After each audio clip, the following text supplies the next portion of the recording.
SSC পরীক্ষা হতে পারে ডিসেম্বরে।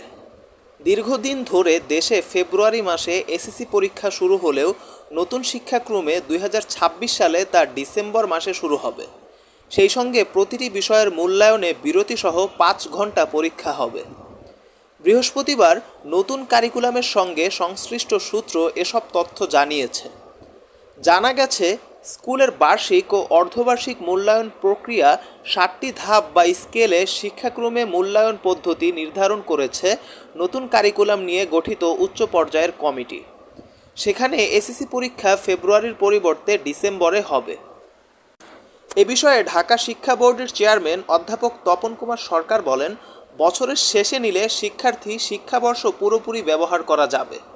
এসব বিবেচনায় ফেব্রুয়ারির পরিবর্তে এসএসসি পরীক্ষা ডিসেম্বরে নেওয়ার সুপারিশ রয়েছে। চলতি মাসের বৈঠকে তা চূড়ান্ত হতে পারে। শিক্ষা মন্ত্রণালয় সূত্রে জানা গেছে, নতুন কারিকুলামে শুধু দশম শ্রেণীর পাঠ্য বইয়ের উপর ভিত্তি করে এসএসসি পরীক্ষা হবে। 5 ঘণ্টাব্যাপী পরীক্ষার লিখিত মূল্যায়নে ওয়েটেজ 65% এবং কার্যক্রম ভিত্তিক মূল্যায়নে 35% থাকবে। আগামী 31 মের মধ্যে পরীক্ষা পদ্ধতি চূড়ান্ত করা হবে।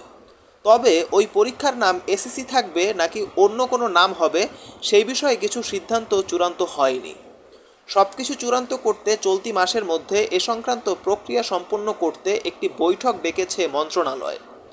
জাতীয় শিক্ষাক্রম ও পাঠ্যপুস্তক বোর্ডের চেয়ারম্যান অধ্যাপক ফরহাদুল ইসলাম বলেন, নতুন কারিকুলামে এসএসসি পরীক্ষা নিয়ে বেশ কিছু নতুন সিদ্ধান্ত আসতে যাচ্ছে। আরেকটি বৈঠকের চূড়ান্ত হওয়ার পর দ্রুত সবাইকে এসব বিষয়ে জানিয়ে দেওয়া হবে।